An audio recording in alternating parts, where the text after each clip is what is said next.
Study IQ bank and SSC, शुरुआत से सफलता तक। The question number 1 is which of the following statement is incorrect? इनमें से कौन सा कथन जो है वो आपका है इनकरेक्ट है, कौन सा कथन सही नहीं है। Number 1, wheat is grown in Punjab, yes गेहूं पंजाब में उगाया जाता है। Tea is produced in Assam, yes ये भी सही है। Coffee is grown in Karnataka, yes ये भी सही है। Saffron is produce in Himachal Pradesh, ये गलत है आपका। सैफरन जो है, केसर जो है वो हिमाचल प्रदेश में उगाई जाती है, ये गलत ऑप्शन है आपका। Answer number D is the correct answer. Clear. Saffron जो उगाई जाती है, केसर जो उगाई जाती है वो हमेशा हाईलैंड्स के ऊपर उगाई जाती है। हाईलैंड्स, हाईलैंड्स का मतलब जो धरती बहुत ऊपर उठी हुई हो, और ये उगाई जाती है जम्मू कश्मीर में। और उस हाईलैंड को हम क्या कहते हैं, करेवास के नाम से जानते हैं। क्या कहते हैं, करेवास के नाम से उसको जाना जाता है। क्या कहते हैं, Karewas. This is very very important question. Clear. और एक चीज तो मैं और चीज बता दूं मैं कि करेवास कहते हैं जम्मू कश्मीर में, इसको जीआई टैग भी मिला हुआ है, ज्योग्राफिकल इंडिकेशन टैग जो मिलता है हमारा वो मिला हुआ है। और एक बड़ा इंपॉर्टेंट क्वेश्चन, अगर आपसे पूछे कि सैफरन जो है आपका, सैफरन जो है आपका वर्ल्ड वाइड सबसे ज्यादा कहां पे मिलता है, तो that is in the Iran. Iran, ठीक है। आंसर नंबर डी, ये आपका इनकरेक्ट स्टेटमेंट है। नेक्स्ट क्वेश्चन देखिए, नेक्स्ट क्वेश्चन देखो क्या कहता है। स्टेट लेजिस्लेटिव काउंसिल को आपने इलेक्ट करना है और उसमें आपके असेंबली द्वारा कितने लोगों को चुना जाता है। असेंबली में, असेंबली से कितने लोग जो है यहां पे आते हैं, ये क्वेश्चन है आपका। यस, असेंबली का मतलब ये है कि एमएलए वगैरह जो लोग हैं वो इनको चुनते हैं। लेकिन एक चीज मैं आपको बहुत सारी चीजें इसमें क्लियर करना चाहता हूं, देखिए फिर आपको समझ आ जाएगा। पहली बात तो जो स्टेट लेजिस्लेटिव काउंसिल है आपकी विधान परिषद है ना, और इसका आर्टिकल नंबर कितना है, 171, जिसमें इसकी प्रॉपर तरीके से कंपोजिशन वगैरह जो है लिख रखी है कि क्या है क्या है क्या है। ठीक है। सो पहला इनका क्राइटेरिया चाहिए होता है इनको कि इनके मिनिमम मेंबर जो होंगे वो कितने चाहिए होंगे इनको, 40। ठीक है। और वो उसके ये कितने किसके बराबर होने चाहिए, 1/3 member of the state legislative assembly के बराबर होने चाहिए। ये भी आपको पता होना चाहिए, मिनिमम 40 मेंबर चाहिए और ये इक्वल होने चाहिए 1/3 member of the state legislative assembly. Clear. तो अब ये कॉम्पोजिशन इसकी आती है। लेकिन अब जितने भी लोग होते हैं इनको ये दो हिस्सों में डिवाइड करते हैं। कैसे, 1/6 मेंबर, 1/6 मेंबर जो होते हैं वो तो नॉमिनेशन होती है, वो गवर्नर की नॉमिनेशन होती है। क्लियर। और एक गवर्नर किस फील्ड से करते हैं, कोऑपरेटिव सोसाइटी, क्लियर, और लिटरेचर से, आर्ट से, साइंस से, और आपका सोशल सर्विस से। ये 5 चीजों से जो है ये लोग चुने जाते हैं। समझ आया। और जो 5/6 मेंबर्स होते हैं, 5-6 मेंबर होते हैं, ये कहां से आते हैं, 1/3 मेंबर जो होते हैं आपके वो आते हैं स्टेट लेजिस्लेटिव असेंबली वाले लोग जो है इनको चुनते हैं। 1/3 जो होते हैं स्टेट लेजिस्लेटिव असेंबली वाले जो लोग हैं इनको चुनते हैं। और 1/3 मेंबर जो होते हैं जैसे म्युनिसिपैलिटी, लोकल बोर्ड, ये सारे लोग जो है यहां से देखने को हमें मिलते हैं, यहां से। क्लियर। और जो 1/12 होते हैं वो ग्रेजुएट होने चाहिए, वो 3 साल कम से कम ग्रेजुएट होने चाहिए। और 1/12 मेंबर जो होते हैं आपके ये 1/12 तो जो आपके ग्रेजुएट होने चाहिए 3 साल के लिए, और जो आपके 1/12 मेंबर होते हैं वो टीचर्स होने चाहिए, सेकेंडरी स्कूल्स वगैरह के टीचर्स होने चाहिए। पॉइंट समझ आया तुम्हें। Yes, so all these are the members. तो इस तरीके से चुना जाता है। क्लियर हो गया आप लोगों को। तो आप इसमें असेंबली की बात कर रहे हैं, तो असेंबली का जो आंसर बनेगा वो बनेगा B option. Clear. B option is the correct answer, B option. ये क्लियर है तुम्हें जी, समझ आया। तो answer number B is the correct answer, क्योंकि इसमें क्वेश्चन क्या पूछा था, असेंबली वाला पूछा गया था। अब एक क्वेश्चन और आता है आपको कि जो स्टेट लेजिस्लेटिव असेंबली है ना वो किन किन राज्यों में है, वो कौन कौन से राज्यों में है, कर्नाटका, तेलंगाना, आंध्र प्रदेश, महाराष्ट्र, बिहार और यूपी। ये स्टेट्स में आपको देखने को मिलती है आपकी state legislative council. State legislative council को क्रिएट भी किया जा सकता है, अबॉलिश भी किया जा सकता है, मतलब बनाया भी जा सकता है, खत्म भी किया जा सकता है, डिसॉल्व नहीं किया जा सकता, क्योंकि ये परमानेंट हाउस है। ये किस आर्टिकल के अंतर्गत? 169 आर्टिकल के अंतर्गत। इसमें क्या होगा, इसमें पावर किसके पास है? पार्लियामेंट के पास है। पार्लियामेंट इस चीज को बिल पास करेगी आपका सिंपल मेजोरिटी से, साधारण बहुमत से, दैट मींस आपका 50% प्लस 1 से वोट करेगी। लेकिन कंडीशन ये है कि पार्लियामेंट बाद में पास करेगी, पहले आपका असेंबली से पास होना चाहिए। असेंबली से आपको 2/3 की मेजोरिटी चाहिए होती है। जब ये असेंबली ने 2/3 की मेजोरिटी पास करके ये पार्लियामेंट के पास भेज दिया, तो वो सिंपल मेजोरिटी से उस चीज को बना भी सकता है और उस चीज को खत्म भी कर सकता है। ये सारी चीजें इसमें लिखी गई हैं। क्लियर हो गया तुम्हें? तो ये याद रखना। सो ये है जी आपकी कॉम्पोजिशन जो हमने बात करी है। So all these are important one. Clear? चलिए आगे बात करते हैं। हु इंट्रोड्यूस काबुलियत एंड पत्ता? काबुलियत एंड पत्ता क्या होता है? देखिए, काबुलियत का मतलब होता है कंसेंट, जो आपका जो है किसी रियायत के लिए दिया जाता है, किसी ऑफर के लिए आपको दिया जाता है, दैट इज कॉल्ड आपका काबुलियत। क्लियर? पत्ता जो है ये आपका एक लेटर इशू किया जाता है on the behalf of the state. State के बिहाफ पे जमींदारों को जो है मतलब ये इशू किया जाता है, जमींदार इशू करते हैं, सॉरी, ये जमींदार इशू करते हैं, एक लैंड के लिए इशू करते हैं, दैट इज कॉल्ड पत्ता। तो ये किसके टाइम पे जो है ये वर्ड यूज होते थे? तो that word were used at the time of the Sher Shah Suri. Answer number क्या बनेगा? डी ऑप्शन बनेगा। शेरशाह सूरी का ओरिजिनल नेम क्या है? फरीद है। और इनको शेर खान का टाइटल मिला था, किसने दिया था? बाबर खान लोहानी ने टाइटल इनको दिया था। क्लियर हो गया तुम्हें? और इनका जो टॉम है, शेरशाह सूरी का टॉम जो है सासाराम बिहार में है, और प्लस इन्होंने पुराना किला दिल्ली के अंतर्गत इन्होंने बनाया था। और इन्होंने जो है कॉपर का दाम इशू करवाया था, कॉपर का दाम, दिस इज वेरी इंपॉर्टेंट। और सिल्वर का रुपया, सिल्वर का रुपया, दिस इज इंपॉर्टेंट। क्लियर? ये याद रखना। फिरोज शाह तुगलक के बारे में बात करें, कुतुब मीनार की कंस्ट्रक्शन जब इल्तुतमिश ने कंप्लीट करवा दी थी ना, तो इसके ऊपर बिजली गिर गई थी, तो उसके बाद उसने रिपेयर भी करवाया और उसके ऊपर 2 बिल्डिंगें आगे भी फिरोज शाह तुगलक ने करवाई।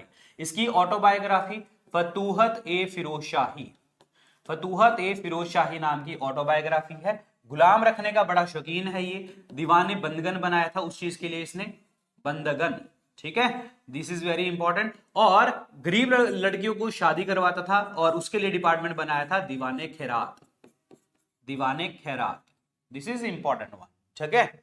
और अकबर के बारे में बात करें, अकबर की आईने अकबरी है पुस्तक, और अकबरनामा है। आईने अकबरी, अकबरनामा जो लिखी गई है ये किसने लिखी थी? ये लिखी थी अबुल फजल ने। क्लियर? अकबर ने, जो अकबर का टॉम है वो कहां पे है? सिकंदरा नियर आगरा। और अकबर की बारे में बात करें जो मेरे को इंपॉर्टेंट लगती है, इंपॉर्टेंट तो बहुत कुछ है, जो क्वेश्चन के कॉन्टेक्स्ट में इंपॉर्टेंट बन जाती है, इन्होंने दीन इलाही का धर्म स्टार्ट करवाया था, जिसमें सभी धर्मों का मिश्रण था, अच्छी अच्छी बातें थी। अकेला हिंदू जिसने ज्वाइन किया था, एंड दैट वाज बीरबल, जिनका ओरिजिनल नेम क्या था? महेश दास था। और इन्होंने इबादत खाना, हॉल ऑफ प्रेयर भी बनाया, इबादत खाना, हॉल ऑफ प्रेयर्स भी इन्होंने बनाया। अलाउद्दीन खिलजी की बात करते हैं। अलाउद्दीन खिलजी जो हैं ये कौन है? अलाउद्दीन खिलजी, खिलजी खिलजी खिलजी खिलजी, ये हैं यार इनका ओरिजिनल नेम क्या था? I forget. इनको दूसरा सिकंदर भी कहते हैं। अली गुरशप इनका ओरिजिनल नेम है, अली गुरशप इनका ओरिजिनल नेम है। दूसरा सिकंदर कहते हैं, सेकंड अलेक्जेंडर कहते हैं इनको। और इनकी कहानी जो रानी पद्मनी, राणा रतनदेव जी और अलाउद्दीन खिलजी की कहानी जो है पद्मावत पुस्तक में लिखी गई है। और ये पद्मावत पुस्तक जो है ये किसने लिखी थी? मलिक मोहम्मद जायसी ने लिखी थी, मलिक मोहम्मद जायसी ने। तो answer number D. Alauddin Khilji के मार्केट रिफॉर्म्स, ठीक है, बहुत सारे इंपॉर्टेंट हैं, क्वेश्चन के दायरे में रख के हम चीजें चलेंगे। क्लियर हो गया तुम्हें? चलिए आगे बढ़ते हैं। अगला क्वेश्चन का आंसर बताइए। शुद्धि मूवमेंट, जिसमें जो है नॉन हिंदूज को हिंदूज में कन्वर्ट किया जा रहा था, जब लोग क्रिश्चियनिटी में कन्वर्ट हो गए थे तो दोबारा से उनको शुद्ध करके दोबारा हिंदू धर्म में कन्वर्ट किया जा रहा था, तो ये किसने स्टार्ट किया था? शुद्धि मूवमेंट। शुद्धि मूवमेंट जो स्टार्ट करी गई थी, it's a socio political movement, जो कि आर्य समाज ने स्टार्ट करी थी। आर्य समाज के जो फाउंडर हैं वो हैं स्वामी दयानंद स्वामी दयानंद सरस्वती जी, जिन्हें हम मूल शंकर के नाम से जानते हैं, और उनका जो फॉलोअर थे दैट इज स्वामी श्रद्धानंद, इन्होंने जो है इस मूवमेंट को स्टार्ट किया था। तो आंसर नंबर क्या बनेगा? बी ऑप्शन बनेगा। क्लियर? ये जो ए ऑप्शन टिक कर रहे हो, आई डोंट नो क्यों कर रहे हो तुम लोग, ठीक है, आई डोंट नो क्यों कर रहे हो तुम लोग। ये जो ए ऑप्शन टिक कर रहे हैं भाई, इन्होंने क्या स्टार्ट किया था? इन्होंने रामाकृष्णा मिशन स्टार्ट किया था, ना कि ये मूवमेंट स्टार्ट करी थी। क्या कर रहे हो तुम लोग? क्वेश्चन समझो, समझ आया तुम्हें? तो आंसर नंबर क्या बनेगा जी? आपका बी ऑप्शन बनेगा करेक्ट आंसर। और अगर आपसे समाज के बारे में पूछा तो आर्य समाज के द्वारा स्टार्ट करी गई थी। आर्य समाज 1875 में स्टार्ट किया गया था बाय द स्वामी दयानंद सरस्वती जी द्वारा, जिनका ओरिजिनल नेम क्या है? मूल शंकर है। और मूल शंकर जी के बारे में तो बहुत बारी चीजें हमने पढ़ी हैं, that is India for Indians का slogan, go back to Vedas का स्लोगन, और स्वराज वर्ड जो है इन्होंने यूज किया था पहली बार। और इनकी 3 पुस्तकें पेपर में बहुत आती हैं, वेद भाष्या भूमिका, सत्यरथ प्रकाश, ये तीनों पुस्तकें बहुत बार पेपर में पूछी जाती हैं, जो कि दयानंद सरस्वती जी की पुस्तकें हैं। क्लियर? स्वामी श्रद्धानंद जी ने इनको स्टार्ट किया था, आगे लेके गए थे। अब बात करते हैं स्वामी विवेकानंद जी की। इन्होंने रामाकृष्ण मिशन स्टार्ट किया अपने गुरु जी के नाम पे, दैट इज रामाकृष्ण परमहंस के नाम पे स्टार्ट किया था। रामाकृष्ण परमहंस जी का ओरिजिनल नेम क्या है? गदोधर चट्टोपाध्याय है। क्लियर? शिकागो यूनिवर्सिटी में विवेकानंद जी ने 1893 में जो है एक वर्ल्ड रिलीजियस पार्लियामेंट में आपका लेक्चर लिया था, और वहां पे इन्होंने संबोधित किया था, that is Indians and Americans are brother and sister, ये वर्ड यूज किए थे यहां पे। तो this is very very important point. Clear हो गया तुम्हें जी? बहुत बढ़िया, शाबाश। क्लियर? महात्मा गांधी जी, इन्होंने जो है इंडियन ओपिनियन नाम का जो पेपर है वो साउथ अफ्रीका से लिखा था। हरिजन, यंग इंडिया, नवजीवन, ठीक है, ये सारी चीजें, और हिंद स्वराज, ये सब चीजें जो हैं इन्होंने इंडिया में आके लिखी थी। और ये आपके 1932 में इन्होंने स्टार्ट किया था, that was all India untouchability league. All India untouchability league जो है इन्होंने स्टार्ट करी थी, जिसमें छुआछूत को खत्म करने की बात करी थी। राजा राम मोहन राय जी के बारे में पता है, राजा टाइटल अकबर सेकंड ने दिया था, ठीक है। और प्लस जो है इन्होंने अतम्या सभा स्टार्ट करी थी पहले। अतम्या सभा कलकत्ता में ही स्टार्ट करी थी 1815 में। फिर इन्होंने ब्रह्मो समाज स्थापित किया 1828 में, और फिर 1829 में जो है सती प्रथा को खत्म किया गया था। और खत्म तो किसने किया था? लॉर्ड विलियम बेंटिक ने, ठीक है, लेकिन इनका साथ बहुत सारा था, ठीक है, और हम कह देते हैं कि इन्होंने भी खत्म करवाने में मदद करी। और इंग्लिश एजुकेशन को भी प्रमोट करते थे। 1835 में इंग्लिश एजुकेशन लगी, इंट्रोड्यूस बेंटिक ने करी थी, लेकिन रिकमेंडेशन किसने दी थी? मैकॉले ने। सो दैट्स व्हाई मैकॉले को father of English education in India कहा जाता है। राजा राम मोहन राय जी का पेपर जो है मिरातुल अकबर, मिरातुल अकबर ये है, ठीक है, संवाद कौमुदी, ये सारी चीजें जो हैं ये किसकी हैं? राजा राम मोहन राय जी की हैं। तो आंसर नंबर बी।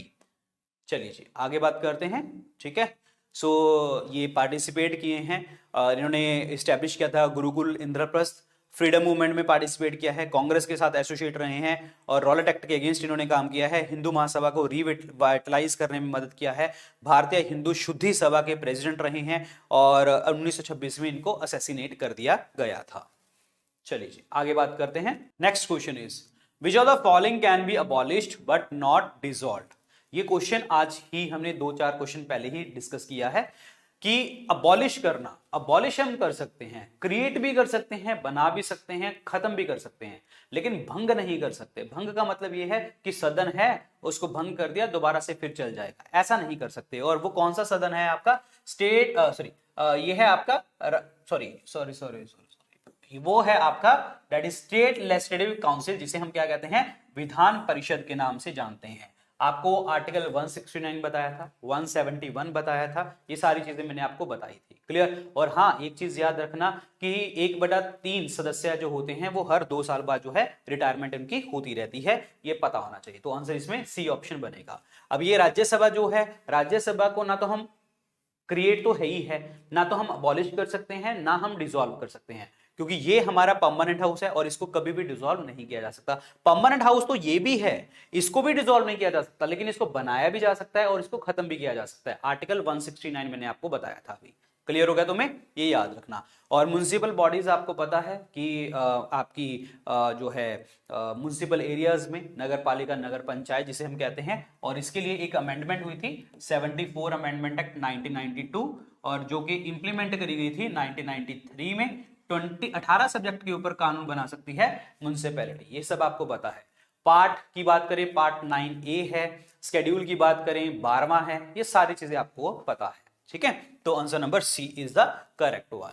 चलिए जी अगले क्वेश्चन की बात करते हैं। वैकोम सत्याग्रह जो स्टार्ट किया गया था, ये किस चीज के लिए था? देखिए ये आपका त्रावणकोर में स्टार्ट किया गया था। त्रावणकोर में, त्रावणकोर मतलब केरला में स्टार्ट किया गया था। क्लियर? 1924 में स्टार्ट किया गया था and that is by the Mannathu Padmanabhan. Mannathu Padmanabhan, Padmanabhan इनके द्वारा जो है आपका इस चीज को स्टार्ट किया गया था। और इसमें क्या था, जो लोअर कास्ट थे उस टाइम पे, लोअर कास्ट वर्ड यूज होते ना, इसलिए मैं ये वर्ड यूज कर रहा हूं, ठीक है। Lower caste depress class society को जो है टेंपल्स में एंट्री देना जो है आपका बैन था, और उसमें वो एंट्री नहीं मिलती थी। तो this is for the opening the temples to the low caste Hindus. Answer इसमें क्या बनेगा? A is the correct answer. समझ आया तुम्हें? नहीं नहीं नहीं, डी कहां से आ जाएगा? डी से डेमोक्रेटेशन, नहीं नहीं नहीं नहीं नहीं, एंट्री के लिए था ये ए है, टेंपल्स के लिए था, ना कि एडमिनिस्ट्रेशन वगैरह के लिए था, टेंपल्स के लिए था। हाँ, ए ऑप्शन बनेगा correct answer. Answer number A, temple के लिए था ये। Vaikom Satyagraha 1924 Travancore. And next question देखिए, the coal belt of the peninsular India develop during the dash time. Peninsular का मतलब होता है प्रायद्वीपीय, मतलब जो चीजें तीनों साइड से पानी से घिरी हों उसे हम पेनिसुला वर्ड यूज करते हैं। अरब सागर, बे ऑफ बंगाल, इंडियन ओशन, ये है आपका पेनिसुलर इंडिया, इसीलिए इसको पेनिसुलर इंडिया, साउथ इंडिया को पेनिसुलर इंडिया कहते हैं। अब बात ये है कि ये किसके टाइम पे ये चीज स्टार्ट करी गई थी? ये स्टार्ट हुई थी आपकी कार्बोनिफेरस पीरियड के टाइम पे। तो आंसर इसमें क्या बनेगा? C is the, it's not कोयले का टाइम, इट्स कार्बोनिफेरस। वैसे कोयला भी वर्ड यूज करते हैं हम, कार्बोनिफेरस, ठीक है। इनके टाइम पे जो है आपका स्टार्ट किया गया था। एक चीज मैं आपको बता दूं कोल के बारे में, कोल जो है हमारे इंडिया में कौन सी चट्टानों से हमें मिलता है? सेडिमेंट्री रॉक्स, अवसादी चट्टानों से हमें देखने को मिलता है, सेडिमेंट्री रॉक्स। क्लियर? कोल इंडिया लिमिटेड के जो हेडक्वार्टर हैं वो कहां पे हैं? कोलकाता में है।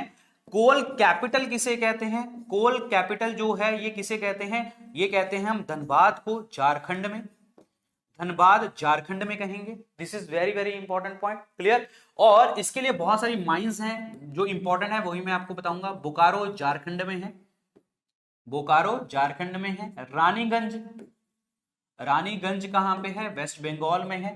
झरिया माइंस तो अगेन झारखंड में है। क्लियर? ये याद रखना। So all these are very important point. Clear? Bokaro, Jharia is in the Jharkhand and Raniganj is in the West Bengal. Clear हो गया तुम्हें? Yes. Answer number C is the correct one. ठीक है? Yes. Answer number C. बहुत बढ़िया, शाबाश। Answer number C. Next question देखिए, जब हम एंटीबॉडीज एक्सट्रैक्ट करते हैं दूसरे एनिमल से और फिर आपकी बॉडी में डाली जाती है, तो उस चीज को हम किस टाइप की इम्यूनिटी कहते हैं?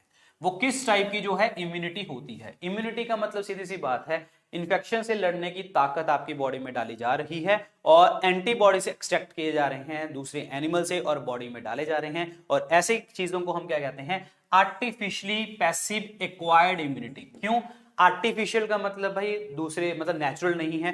पैसिव का इसीलिए क्योंकि दूसरे पर्सन से लिए जा रही है। एक्वायर्ड का इसलिए क्योंकि आपकी बॉडी एक्वायर कर रही है इस चीज को, तो that is called artificially passive acquired immunity. Answer number B. अब मैं आपको बताता हूं कि जो इम्यूनिटी होती है वो दो तरीके की होती है, एक होता है एक्टिव इम्यूनिटी, एक होता है पैसिव इम्यूनिटी। एक्टिव इम्यूनिटी का मतलब ये होता है जब आप किसी इंफेक्शन को एक्सपोज कर जाए, आपको इंफेक्शन हो जाए, या तो आपकी बॉडी खुद से ठीक हो जाए या फिर आपको एक वैक्सीन लेने की जरूरत पड़े, दवाई लेने की जरूरत पड़े, तो उसे हम क्या कहते हैं? एक्टिव इम्यूनिटी के नाम से हम जानते हैं। क्लियर? अब ये एक्टिव इम्यूनिटी दो तरीके की होती है, नेचुरल।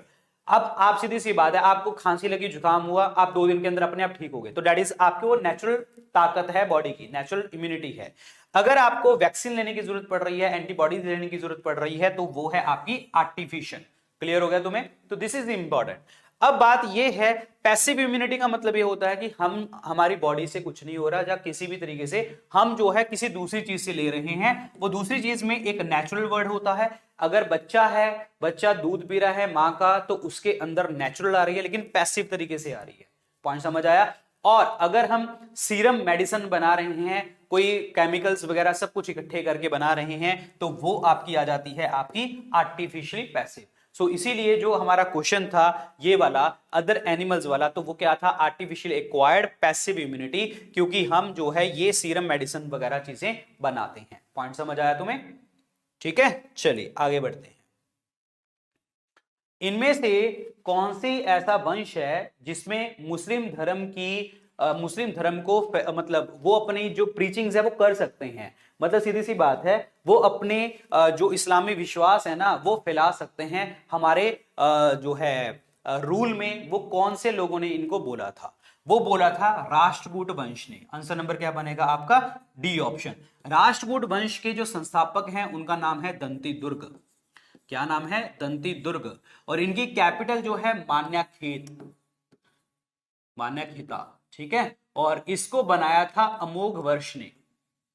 अमोघ वर्ष ने जो है इसको कैपिटल बनवाया था, अमोघ वर्ष वन ने। क्लियर? राष्ट्रकूट वंश के अंतर्गत। और इनके द्वारा जो है खास करके राष्ट्रकूट वंश द्वारा एक फेमस टेंपल है rock cut Shiva temple. Rock cut Shiva temple बड़ा मशहूर है, जहां पे त्रिमूर्ति देखने को हमें मिलती है शिव की, जिसमें 3 मुख हैं भगवान शिव के। और एक मुख बात करता है बनाने वाला, क्रिएटर। दूसरा मुख बात करता है प्रिजर्वर, बचाने वाला। तीसरा बात करता है डिस्ट्रॉयर, खत्म करने वाला। पॉइंट समझ आया? ये तीनों मुख बताते हैं ऐसे। जी बिल्कुल बिल्कुल बिल्कुल, ठीक है। हाँ, ये कहां पे है? ये चलो बड़ा ही इंपॉर्टेंट क्वेश्चन है। रॉकेट शिव टेंपल है कहां पे? एलोरा में। एलोरा कहां पे? महाराष्ट्र में, ठीक है। और ये इसको किसने बनाया था? दैट वाज कृष्ण वन ने। तो दिस इज इंपॉर्टेंट वन। तो answer number 4 Rashtrakuta is the correct answer. So here is the capital is Manyakhet. Next question देखिए जी। जो हिमालय माउंटेन सिस्टम है वो बिलोंग किससे करता है? ये तो सबको पता होगा। हिमालयस का ओरिजिनेशन जो देखने को मिला है वो टेथेसी से हमें देखने को मिला है। और हिमालय माउंटेन जो हैं वो फोल्ड माउंटेन्स हैं। क्यों फोल्ड माउंटेन्स हैं? क्योंकि अभी भी ये आपके फोल्ड ऐसे ऐसे होते चले जा रहे हैं, प्लेट टेक्टोनिक मूवमेंट होती चली जा रही है, जिससे के कारण इनकी हाइट जो है बढ़ती चली जा रही है। अब इसमें 2 प्लेट्स का मेन रोल आता है हिमालयन माउंटेन्स का। वो कौन कौन सी प्लेट्स हैं? Indian plate and Eurasian plate. ये 2 प्लेट्स ऐसी हैं जो इसका काम कर रही हैं, और अभी भी जो है आपकी हिमालयस की हाइट बढ़ती चली जा रही है। हिमालयस की सबसे ऊंची चोटी का नाम क्या है? माउंट एवरेस्ट है। ये नेपाल में देखने को मिलती है और इसकी हाइट है 8848.86 मीटर। इसकी हाइट देखने को हमें मिलती है। तो answer number A is the correct answer, fold mountain. Clear? Block mountains की अगर हम बात करें, आपको याद होगा इंडिया में ब्लॉक माउंटेन्स कौन बनाती हैं? नर्मदा रिवर। क्योंकि वो विंध्या और सतपुड़ा के बीच में चलती है, फॉल्ट लाइन के बीच में चलती है, रिफ्ट वैली का पार्ट बनाती है, ब्लॉक माउंटेन्स का पार्ट बनाती है। तो वहां पे है हमारी जो है block mountains. Clear? Volcanic mountains का मतलब क्या है? कि भाई जो ज्वालामुखी फटे हैं उसके कारण माउंटेन्स बन गए, मैग्मा वगैरह जो है जम गया, ठीक है, लावा वगैरह जम गया, तो वो सब चीजें। तो दैट इज वॉल्केनिक माउंटेन। तो answer number A is the correct answer. Clear? Here is the Himalaya. अच्छा, अगर आपसे पेपर में पूछा जाए कि इंडिया में ओल्ड फोल्ड माउंटेन्स कौन सी हैं, पुरानी वाली इंडिया में ओल्ड फोल्ड माउंटेन कौन सी हैं, तो आपका आंसर बनेगा अरावलीज। क्लियर? अरावलीज। और अरावलीज जो है इसकी सबसे ऊंची चोटी का नाम क्या है? गुरु शिखर। ये कहां पे है? राजस्थान में। गुरु शिखर राजस्थान में। नेक्स्ट क्वेश्चन देखिए। हमारे इंडिया में जो मैक्सिमम पावर है आपकी वो कौन शेयर करता है? सबसे ज्यादा पावर जो है हमारे इंडिया में कौन सी प्रोड्यूस करी जाती है? हमारे इंडिया में सबसे ज्यादा जो पावर प्रोड्यूस करी जाती है वो होती है थर्मल पावर। आंसर नंबर क्या बनेगा? ए ऑप्शन बनेगा करेक्ट आंसर, थर्मल पावर। और ये थर्मल पावर सबसे ज्यादा पैदा कहां से करी जाती है? कोल वगैरह से। कोल से सबसे ज्यादा पैदा करी जाती है, ये भी आपको याद रखना है। तो answer number 1 thermal power is the correct answer, thermal power. Next question is, अगला क्वेश्चन बताइए फटाफट। अभी आप फटाफट इसका आंसर दीजिए, मैं 1 सेकंड में आया, जस्ट 1 सेकंड में आया, ठीक है, तो 1 सेकंड में आया। अभी मेरा ये फोन मतलब माइक बंद होगा, जस्ट 1 सेकंड में, 1 मिनट में आया, तब तक आप आंसर दीजिए। तो जो इसका आंसर है, कैपलर लॉ के बारे में बात कर रहे हैं, ठीक है। तो कैपलर लॉ जो है वो हमारे प्लैनेट्स के बारे में हमें बताता है। एक्चुअली जो है कैपलर्स के 3 लॉ हैं, ठीक है, कैपलर्स के 3 लॉ हैं। पहला लॉ क्या कहता है, फर्स्ट लॉ क्या कहता है कि कोई भी चीज जो मूव कर रही है, कोई भी चीज मूव कर रही है वो ऐसे इलिप्टिकल पाथवे में मूव करेगी, इस तरीके से, clear, and that is the elliptical pathway. Point समझ आया, नंबर 1। दूसरा लॉ हमें क्या कहता है, सेकंड लॉ हमें क्या कहता है कि अगर लेट सपोज कि उसने ये कोई इलिप्टिकल पाथवे में कोई रास्ता कवर कर रहा है, लेट सपोज कि यहां से यहां पे 1 किलोमीटर है, ठीक है, ये 1 मिनट में कवर कर रहा है, तो अगला वाला 1 किलोमीटर भी जो होगा वो भी 1 मिनट में कवर करेगा, अगला वाला भी 1 किलोमीटर जो होगा वो 1 मिनट में कवर करेगा। That means equal distance in equal interval of time. ये हमें बात करता है आपका second law, clear. Third law हमारा बात क्या करता है, थर्ड लॉ बात करता है कि जो टाइम स्क्वायर है वो आपका रेडियस के क्यूब के बराबर होता है, रेडियस के क्यूब के बराबर, r की पावर 3 के बराबर देखने को हमें मिलेगा। So this is the third 3 law. तो यहां पे आंसर क्या बनने वाला है आपका, that is C, elliptical pathway is the correct answer. समझ आया तुम्हें, इलिप्टिकल पाथवे, क्लियर हो गया तुम्हें, yes, this is the important one. अब बात करते हैं सन की। सन क्या है, स्टार है, स्टार हाइड्रोजन के बने होते हैं, सेल्फ ल्यूमिनस बॉडीज होती हैं। हाइड्रोजन के, सन के पास जो एनर्जी आती है वो किस तरीके से आती है, हाइड्रोजन हाइड्रोजन मिलते रहते हैं, वो बनाते हैं आपके हीलियम वगैरह, ठीक है, और इसका आपका जो प्रोसेस है वो है आपका न्यूक्लियर फ्यूजन, जिसे हम क्या कहते हैं, नाभिकीय संलयन कहा जाता है। इसके कारण जो है एनर्जी देखने को हमें मिलती है। पॉइंट समझ आया आप लोगों को, जी जी जी जी, बहुत बढ़िया, शाबाश, बहुत अच्छे। चलिए जी आगे बात करते हैं। चलिए अगला क्वेश्चन देखिए जी।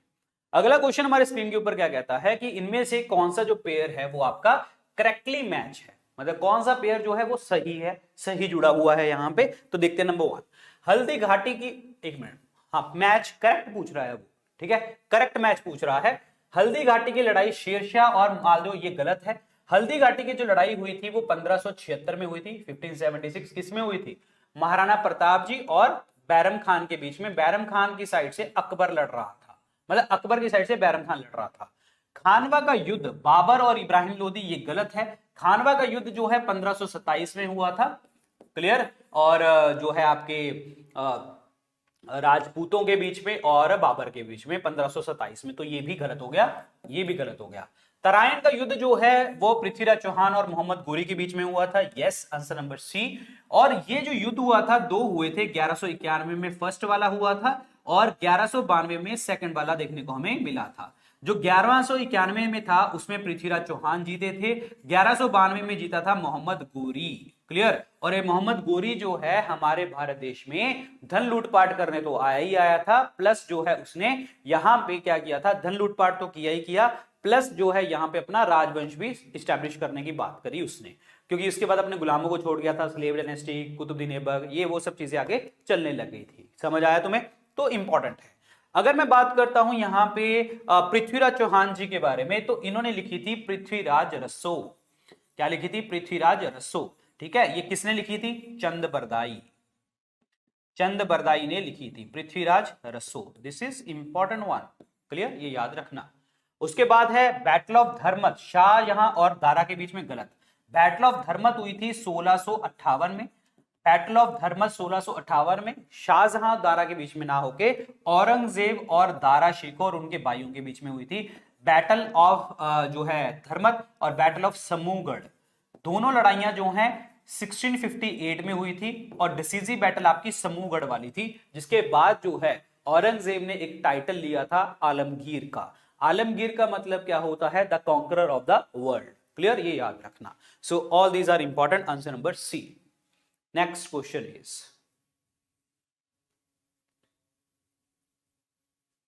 नेक्स्ट क्वेश्चन देखिए जी। जी the question is, Tahqiq-e Hind जो पुस्तक है ये किसने लिखी है, तहकीके हिंद जो पुस्तक है ये किसने लिखी है? So this was written by Al Biruni. Answer इसमें क्या बनेगा? C option, Al Biruni is the correct answer. Tahqiqe Hind, Al Biruni is the correct answer. बड़ा सिंपल सा क्वेश्चन है ये वाला। यस, अल ब्रूनी। क्लियर हो गया तुम्हें जी? अब बदौनी लिखा हुआ है, बदौनी ने रामायण को भी पर्शियन भाषा में चेंज किया था और इसने जो है महाभारत को भी पर्शियन भाषा, पर्शियन मतलब फारसी भाषा में चेंज किया था। और महाभारत का जो नाम रखा गया था फारसी भाषा में रजमनामा। ये याद रखना इंपॉर्टेंट है। क्लियर? तो answer number C, Al Biruni is the correct answer, Tahqiqe Hind. Next question देखिए जी। फर्स्ट प्रेसिडेंट बताइए, विमेन प्रेसिडेंट जो है जनरल असेंबली की, यूएनओ की, कौन रही हैं? ये हैं हमारी एम्बेसडर भी रही थी, ठीक है, हमारी एम्बेसडर भी रही थी इंडिया से, और ये हैं विजय लक्ष्मी पंडित, और ये जवाहरलाल नेहरू जी की सिस्टर हैं। Answer number A is the correct answer. Clear? ये एस बंदरनायके जो हैं ये श्रीलंका की पहली जो है पीएम रही थी। और अगर आपसे पूछा फर्स्ट लेडी जो पीएम रही हैं किसी भी कंट्री की, वो बंदरनायके जी रही हैं। और सरोजिनी नायडू जो हैं ये इंडिया की साइड से पहली गवर्नर रही हैं, फर्स्ट गवर्नर, फीमेल गवर्नर, और ये कहां की? यूपी स्टेट की रही थी। क्लियर? सरोजिनी नायडू जी के बारे में बात करें, नाइटिंगेल ऑफ इंडिया कहते हैं। 1925 का कानपुर सेशन था जिसमें पहली भारतीय महिला चेयरपर्सन बनी थी, वो सरोजिनी नायडू बनी थी। अदरवाइज आप सबको पता है कि पहली महिला चेयरपर्सन तो जो है दैट वाज आयरलैंड से आई हुई लेडी, जिनका क्या नाम था? नाम भूल गए, क्या नाम था उनका? एनी बेसेंट, एनी बेसेंट उनका नाम था, 1917 में, ठीक है, कलकत्ता सेशन में बनी थी। अदरवाइज अगर पहली इंडियन पूछा तो आपका आंसर बनेगा that was nightingale of India, Sarojini Naidu ji. Clear? तो answer number A is the correct answer. Next question देखिए जी। इनमें से किस पर्सन ने हमें कॉन्सेप्ट दिया था ब्लड सर्कुलेशन का?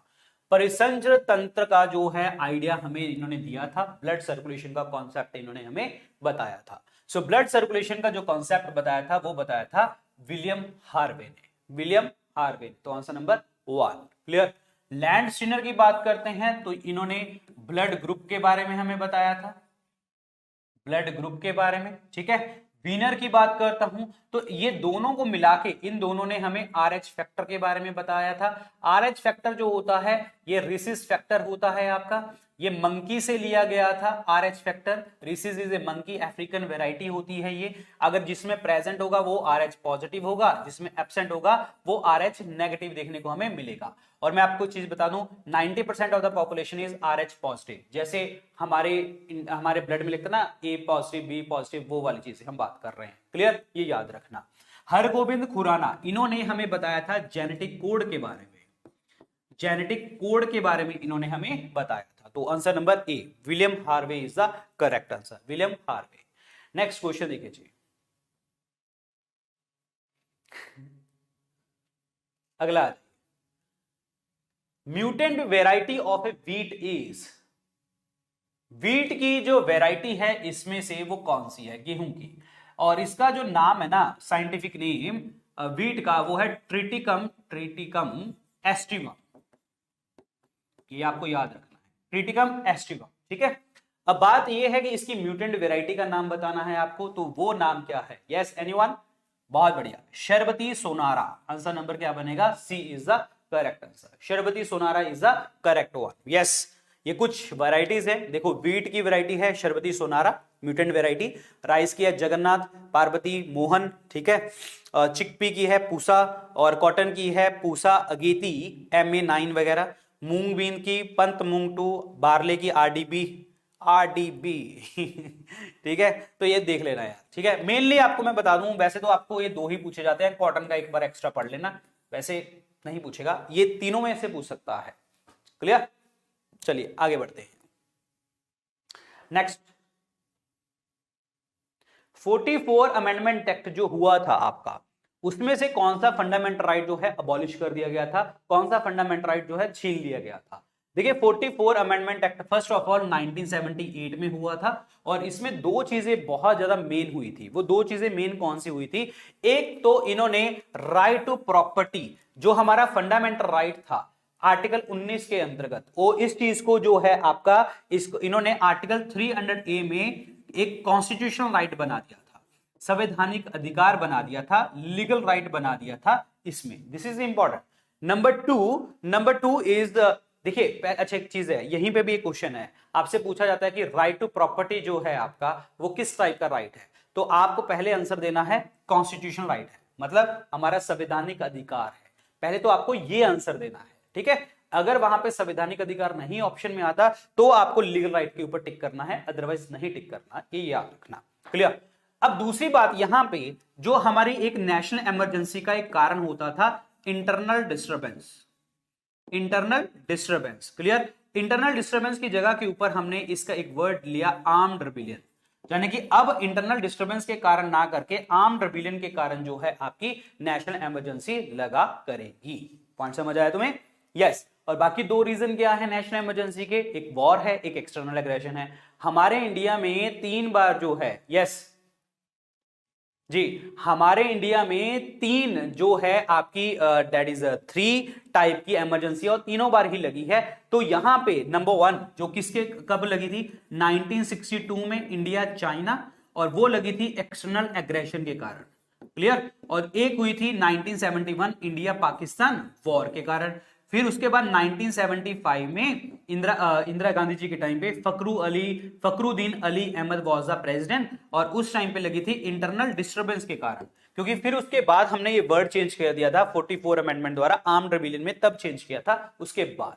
पॉइंट समझ आया? और एक चीज आपको और क्लियर कर दूं, नेशनल इमरजेंसी के टाइम पे हमारा जो लोकसभा का टाइम होता है ना वो 1 साल बढ़ जाता है, लेकिन इन तीनों जब हमारी नेशनल इमरजेंसी लगी है तो एक बार ही हमारा जो लोकसभा का समय है वो 1 साल 2 बार बढ़ा है, 1 साल पहले फिर 1 साल बाद में, मतलब लगातार 2 साल। तो आपने यही बताना है कि 1 साल बढ़ता होता है, ठीक है। और वो किस टाइम पे, 1975 के टाइम पे, ये 5 है और कुछ और बना लो, 1975 के टाइम पे बढ़ा था। पॉइंट समझ आया? तो answer number C is the correct answer. Next question is article 31 था, यस आर्टिकल 31।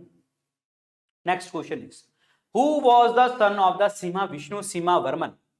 इनका बेटा कौन है? इनका बेटा कौन है? महेंद्र वर्मन 1। आंसर नंबर क्या बनेगा आपका? बी ऑप्शन बनेगा करेक्ट आंसर, क्लियर। और इन्होंने एक कंपोजिशन करी है विचित्र चिता, विचित्र चिता, विचित्र चिता इनकी कॉम्पोजिशन है महेंद्र वर्मन 1 की। पॉइंट समझ आया तुम्हें? यस बिल्कुल सही। रॉक कट टेम्पल आर्किटेक्चर इन्होंने इंट्रोड्यूस किया था, yes clear. Rock cut architecture जो है इन्होंने इंट्रोड्यूस किया था साउथ इंडिया में। और प्लस एक और बात करें तो पहले ये जैन थे, बाद में ये शिव धर्म के अंतर्गत शैविज्म में कन्वर्ट हो गए थे। तो this is again very very important question, clear. और ये पल्लव वंश से बिलोंग करते हैं।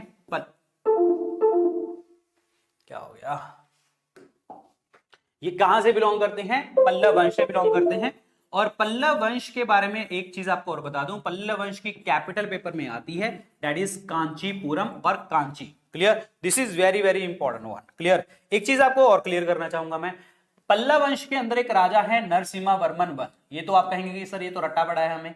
नरसिम्हा वर्मन 1 जो है इनको टाइटल है वातापी कोंडा का। वातापी कोंडा का टाइटल क्यों है? क्योंकि नरसिम्हा वर्मन 1 ने किसको हराया था? पुलाकेशिन 2 को हराया था।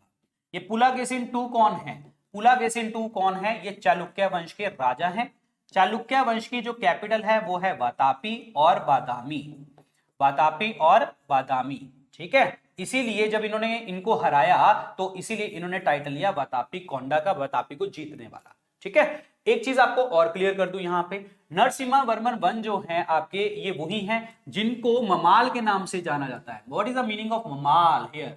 ममाल का मतलब होता है great wrestler, great wrestler, clear. और इन्होंने जो है आपका एक टेंपल भी बनाया था महाबलीपुरम 7 पगोड़ा, जिसे कहते हैं 5 मोनोलिथिक रॉक पिलर के ऊपर देखने को हमें मिलता है। So this is important one, clear. ये सारे पॉइंट्स आपको याद होने चाहिए नरसिम्हा वर्मन 1 के लिए। एक चीज आपको और बताता हूं, पुलाकेशिन 2 ने भी हराया था, हर्षवर्धन को हराया था।